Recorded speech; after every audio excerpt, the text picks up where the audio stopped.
ರದ್ದುಕೋರಿ ನಿರ್ಣಯ ಇದಾಗ್ತಾ ಇದೆ, ಹಾಂ ಮಂಡನೆ ಆಗ್ತಿದೆ, ಏನು ಹೇಳ್ತೀವಿ ಸರ್? ನಾನು MLA ಆಗಿ ಹೇಳ್ಬೇಕಾ, ಟೀಚರ್ ಆಗಿ ಹೇಳ್ಬೇಕಾ? ಸರ್ ಈಗ ನೀವೆರಡು ನಾನು ನೋಡಿ, ಒಂದು ನನಗಿರೋ ಸ್ಪಷ್ಟ ಮಾಹಿತಿ, ವೆದರ್ ಇದು ಕಾಂಟ್ರವರ್ಸಿಗೆ ದಾರಿ ಆಗ್ಬೋದು, ಬಟ್ ಪರವಾಗಿಲ್ಲ. ನೀಟ್ ಪರೀಕ್ಷೆಯನ್ನು ತಮಿಳ್ನಾಡು ಕ್ಯಾಬಿನೆಟ್ಟು ಮತ್ತು ನಮ್ಮ ಕರ್ನಾಟಕ ಕ್ಯಾಬಿನೆಟ್ಟು ಕ್ಯಾನ್ಸಲ್ ಮಾಡಿ CETಯಲ್ಲೇ ಸ್ಕೋರ್ ಕೊಡೋಣ ಅಂತ ತೀರ್ಮಾನ ಆಗಿದೆ. ಇದು ಸರ್ಕಾರದ ತೀರ್ಮಾನ. ಆ್ಯಸ್ MLA ಆಗಿ ನನ್ನ ಸಹಕಾರ ಇದೆ. ಇದು ಫರ್ದರ್ ಸ್ಟೆಪ್ ಏನಾಗುತ್ತೆ, ಇದು ಕ್ಯಾಬಿನೆಟ್ ತೀರ್ಮಾನ ಸುಪ್ರೀಂ ಕೋರ್ಟ್ಗೆ ಹೋಗುತ್ತೆ. ನನಗೆ ಗೊತ್ತಿರೋ ಪ್ರಕಾರ ಸುಪ್ರೀಂ ಕೋರ್ಟಲ್ಲಿ ಈ ತೀರ್ಮಾನ ನಿಲ್ಲಲ್ವೇನೋ ಅನ್ನೋದು ನನ್ನ ಭರವಸೆ. ಯಾಕೆಂದರೆ ನಾನು ಕಳೆದ 10 ವರ್ಷ ಸುಪ್ರೀಂ ಕೋರ್ಟ್ ಜಡ್ಜ್ಮೆಂಟ್ಸ್ನ ಓದ್ಕೊಂಡು ಬಂದಿದ್ದೀನಿ. ತಮಿಳ್ನಾಡವರು ಸುಗ್ರೀವಾಜ್ಞೆ ಹೊರಡಿಸಿದ್ರು ನೀಟ್ ಕ್ಯಾನ್ಸಲ್ ಮಾಡಿ ಅಂತ, ಮಾಡೋಕ್ಕಾಗಲಿಲ್ಲ. ಬಟ್ ಏನಾಗುತ್ತೆ ಈಗ ನೋಡಿ, ಭಾಳಷ್ಟು ಜನ ಹೇಳ್ತಾ ಇದ್ರು ರೀನೀಟ್ ಆಗುತ್ತೆ ಅಂತ.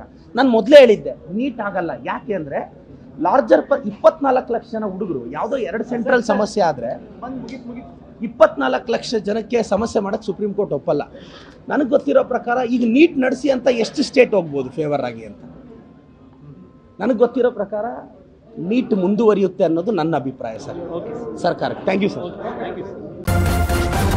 ನ್ಯೂಸ್ ಫಸ್ಟ್, ನಿರ್ಭೀತಿಯಿಂದ ನಿಮ್ಮ ಪರವಾಗಿ.